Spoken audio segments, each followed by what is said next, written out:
صباح الخير. انا جيت كتير بنسأل سؤال: انا كنت طيب ليه بعدوا عني؟ انا كنت طيب عملت ايه عشان يتضايقوا مني؟ بكل بساطة، هل ممكن الطيبة هي اللي تأذينا او تبعد الناس عننا؟ في ساعات لان الطيبة دي من وجهة نظري انا، بمعنى لو اللي قدامي بيحب زي مثلا عصير المانجا وانا فضلت اديله مانجا 24 ساعة، هيزهق، هيتعب، هيبقى محتاج يشوف حاجة تانية، يدوق حاجة تانية. اللي هو بنوصل لمرحلة انت كرهتني في المانجا كلها. بنفس الطريقة لو في شجر معين او عندنا نبات معين، لازم نحدد مقدار المية اللي هو بيحتاجها، وعلى الاساس ده بنبدأ ان احنا نحط له المية. بنفس الطريقة في الاشخاص، لما يكون معانا حد او في العلاقات عموما، لازم نوزن الشخص ده ممكن نستثمر قد ايه في العلاقة دي. لان ممكن شخص يكون لو حطينا له مية مرتين في اليوم هيموت مننا، وشخص تاني لو حطينا له مرة واحدة بس في الاسبوع مية هو زي الفل والعلاقة ماشية كويس جدا. مش كل العلاقات لازم نوصل لمرحلة من الانتمسي ديب، او ان احنا نوصل لديب انتمسي خالص. انا مقدرة احتياجنا في بعض الاوقات للعمق، بس هنرجع للفيديو بتاع الصداقات والدرجات بتاعت الصداقة. لازم اكون محددة مين العلاقات اللي في حياتي اللي هقدر اتكلم معاهم واوصل معاهم ديب، ومين لا. مين ده زمالة شغل، مين اللي هقدر اروح اصحله. فمش لازم كل العلاقات عشان تبقى حلوة وعشان يبقى الشخص ده كويس وعشان يبقى الشخص ده لطيف وظريف يبقى ديب.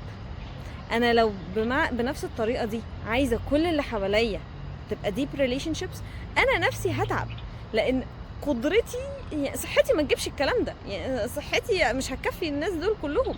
هوفر منين لوقت للناس دول كلهم وقت ان اقدر استثمر بالمنظر ده في كل العلاقات دي؟ فبالتالي دايما لما يكون في علاقات بعيدة شوية نحدد احنا بنستثمر وقت قد ايه. ومش شرط عشان الحاجة من وجهة نظري انا كويسة، ممكن تكون من وجهة نظر غيري مش لطيفة. لو انا شخص اللوف لانجوج بتاعتي الهدية، وبحب اجيب هدايا كتير لأي حد معايا، بس واحد من الناس مثلا عنده فكرة ان انا مش هينفع اخد هدية من غير ما اردها، بس انا مش معايا القدرة المالية دلوقتي ان اجيب للشخص ده هدية. بالتالي الشخص ده لما انا جيت اعمل اللوف لانجوج بتاعتي ان اجيب للشخص ده هدية او اني اشو ماي لاف، بقت عبء عليه وانا مش واخده بالي. ازاي ده انا بجيب له هديه، ده انا بعمل حاجات كويسه. هي عبء عليه من وجهه نظري انا، عشان هي اللوف لانجوج بتاعتي انا حاجه كويسه. لكن ما ينفعش خالص ان انا اروح افرضها على اللي قدامي حابب ده اتس فاين، مش حابب ده برضو اتس فاين. يعني بلاش نتمسك بجزئيه انا عملت حاجه كويسه فلازم يحبوني، او لازم الشخص ده يقدر، او انا عملت عشانك كذا. اختلفوا على ربنا. فيعني مش لازم كل الناس هتحبنا وكل الناس هتقدرنا وكل الناس هتبقى فرحانه باللي احنا بنعمله. اكسبت في ساعات ان غيرنا الفاليوز بتاعته مختلفه، غيرنا الفاليوز بتاعته ممكن تبقى عكس بتاعتنا تماما. بمعنى كتير مثلا بشوفها في الكيسز السنتسيتي، او ان حد بيحب المواجهه. انا في 1 2 3 فانا هقول 1 2 3. طيب ماشي، هل كل الناس عندها وعي بمشاعرها؟ هل انت نفسك عندك الوعي الكافي بمشاعرك كلها عشان تقول ان 1 2 3 دول اللي انا بقولهم هم التوب وهم دول كل حاجة؟ لا. فبالتالي في ناس تلاقيها اللي هو ايه، هم مش عايزين يواجهوا، او في حيرة دلوقتي، او عاطفتهم مش موجودة قوي. فبالتالي بيبقى فيه ايه الموقف؟ بيبقى الموقف ان العاطفة مش موجودة، او انا دلوقتي مش مرتاحة، او انا دلوقتي مش عايزة اتكلم في الموضوع ده.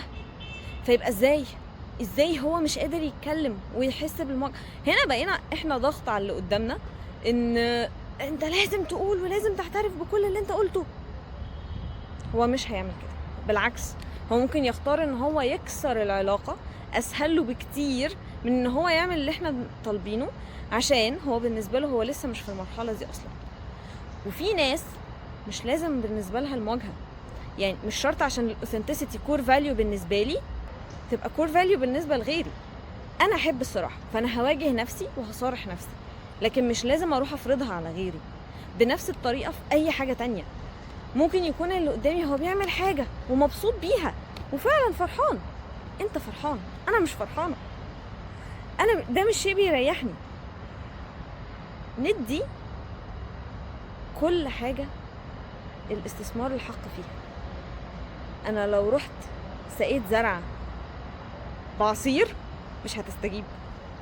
بنفس الطريقة الناس هنشوف هنستثمر في العلاقات ازاي، لان الاستثمار في العلاقات محتاج شوية مهارة نحاول نبنيها، عشان ده اللي هيفضل معانا، وده اللي ممكن ما نرجعش نقول لا لا لا انا متضايق قوي من الموضوع ده، هم ازاي عملوا معايا كده؟ هم ما عملوش معاك، هو ببساطة يعني انا كنت طيب معاهم، انا اديتهم كل حاجة. مش لازم تدي كل حاجة، يعني مش لازم ندي كل حاجة ونوصل لمرحلة من الانهاك واحنا خلاص زيرو عشان نقول انا خلاص مش هعمل حاجة. بنروح لها من غضب، انا مش هعمل حاجة، في حين ان انا كان ممكن اخد بالي من الساينز واقلل شوية من الاول، اقدر كل حاجة بقدرها الصحيح بس. ومحدش بيستغل طاقتنا، احنا بس اللي محتاجين نعمل ايه؟ شوية كنترول وريجيوليشن، تظبيط للحنفية اللي احنا بنفتحها. يومكم حلو وصباحكم فل.